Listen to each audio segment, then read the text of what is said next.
મકાઈના ડોડાને શેકવાની તદ્દન નવી રીત। Hello friends, welcome to kitchen art. Friends, ના તો પાણી ના તો સગડી, આજે આપણે કુકરમાં તદ્દન નવી રીત સાથે મકાઈના ડોડા શેકવાના છે।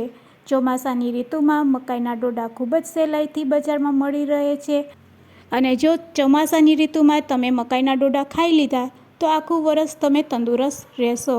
મકાઈમાં રહેલા ફાઈબર જે આંતરડા માટે ખૂબ જ જરૂરી છે। મકાઈનું સેવન કરવાથી કબજિયાત જેવી સમસ્યા રહેતી નથી, તેમજ પેટ લાંબો સમય માટે ભરેલું રહે છે। તેમાં રહેલું ફાઈબર છે જે બ્લડ શુગરને કંટ્રોલમાં રાખે છે। મકાઈમાં કેલેરી ખૂબ જ ઓછી હોય છે જે વજન ઘટાડવામાં મદદરૂપ કરે છે। તો આટલા બધા ફાયદા હોવાને લીધે ચોમાસાની ઋતુમાં બજારમાં મળતી મકાઈના ડોડા ખાવા જ જોઈએ। તો આજે આપણે આ બધી વસ્તુ મળી રહે તે રીતે મકાઈના ડોડા શેકીશું। જો વિડીયો યુઝફુલ લાગે તો લાઈક અને શેર કરજો।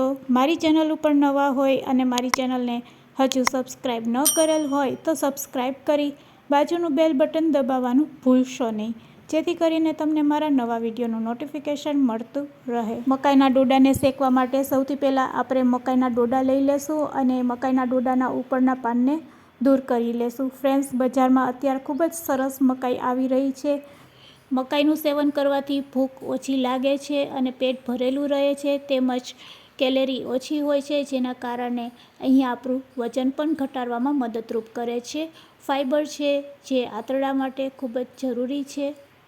તો આ બધી વસ્તુ મળી રહે તેના માટે આજે આપણે ના તો સગડી ના તો પાણીનો ઉપયોગ કરશું। તો આ બધા ગુણ આપણે શરીરને મળી રહે તેના માટે આજે આપણે તદ્દન નવી રીત સાથે કુકરમાં ઢગલાબંધ મકાઈ શેકીશું, જેમાં તમારો સમયનો પણ બચાવ થશે।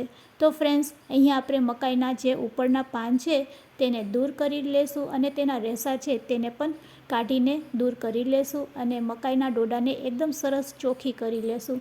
તો અહીંયા આપણે આ રીતે પાનને દૂર કરી લેવાના છે અને આ રીતે પાન દૂર કર્યા પછી તેના રેસાને પણ આપણે સારી રીતે દૂર કરી લેશું। તો અહીંયા આપણે બંને મકાઈમાંથી આ રીતે તેના પાન અને તેના રેસાને દૂર કરી લેશું અને હવે તો અહીંયા આપણે મકાઈના ડોડાને કુકરમાં શેકવાના છે। તો અહીંયા આપણે તેના ટુકડા કરી લેશું। તો અહીંયા આપણે તેને 3 ટુકડામાં આ રીતે કટ કરી લેશું।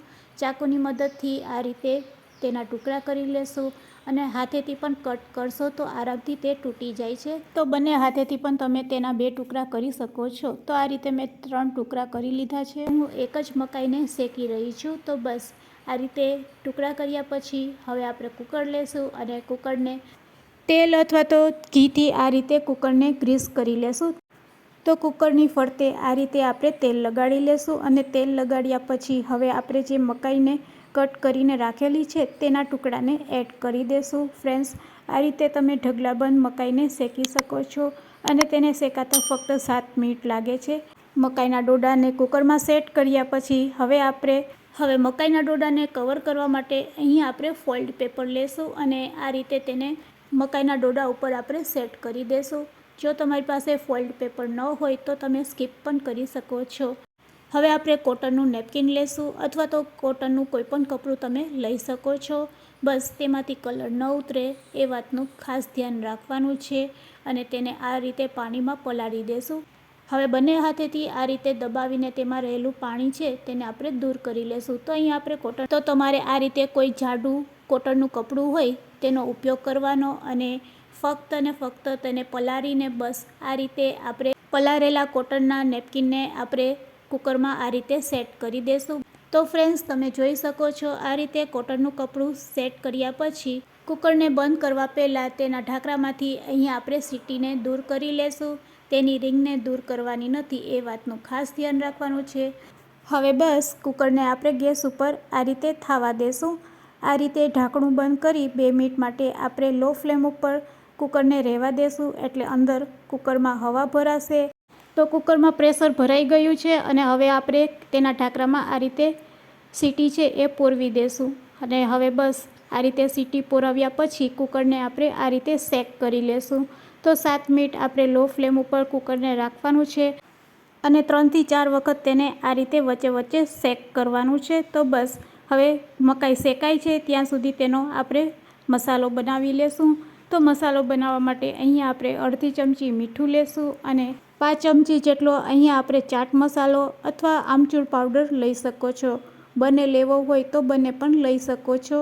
અને હવે બસ અડધી ચમચી લાલ મરચું પાવડર અને આ મસાલાને સારી રીતે આપણે મિક્સ કરી લેશું.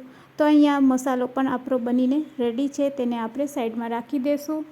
7 મિનિટ થઈ ગઈ છે, તો ચાલો હવે આપણે ગેસની ફ્લેમ બંધ કરી દઈશું અને કુકરને રૂમ ટેમ્પરેચર ઉપર આવવા દઈશું. કુકર ઠંડુ થઈ જાય એટલે તેમાં રહેલો નેપકિનને આપણે દૂર કરી લેશું. નેપકિનને દૂર કર્યા પછી ફોઇલ પેપરને પણ આપણે કાઢી લેશું. તો અહીંયા આપણે ચીપિયાનો ઉપયોગ કરવાનો છે, કારણ કે બંને વસ્તુ ગરમ હશે. અને ફ્રેન્ડ્સ, હવે તમે જોઈ શકો છો અહીંયા આપણી મકાઈ છે એ એકદમ સરસ શેકાઈ ગઈ છે. અને આપણી મકાઈ શેકાઈ ગઈ છે કે નહીં તેને આ રીતે ચેક કરી શકો છો. તો ફ્રેન્ડ્સ, એકદમ સરસ મકાઈ શેકાઈને રેડી છે. ગરમા ગરમ મકાઈના ડોડાને એન્જોય કરવા માટે અહીંયા આપણે રેડી કરેલો મસાલો છે તે તેના ઉપર લીંબુ વડે લગાડીશું. તો ફ્રેન્ડ્સ, શેકવાની તદ્દન નવી રીત તમને કેવી લાગી તે મને કમેન્ટ્સમાં જરૂરથી કહેજો. અને મારી ગેરંટી છે કે જો એકવાર તમે આ રીતે મકાઈને શેકીને ખાશો તો પછી ક્યારેય પણ પાણીનો ઉપયોગ નહીં કરશો, ના તો સગડીનો ઉપયોગ કરશો. જ્યારે પણ મકાઈના ડોડા ખાવાનું મન થશે તમે ત્યારે આ રીતે જ તેને શેકશો. આટલી સરસ ટેસ્ટી ખાવામાં લાગે છે. તો ફ્રેન્ડ્સ, આજની શીખાડેલી ટિપ્સ તમને કેવી લાગી તે મને કમેન્ટ્સમાં જરૂરથી કહેજો. અને હા, આ વિડીયો તમે ક્યાંથી જોઈ રહ્યા છો તે પણ મને જરૂરથી કહેજો.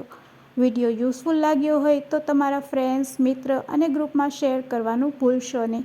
Thanks for watching. ફરી મળીશું એક નવી રેસિપી સાથે.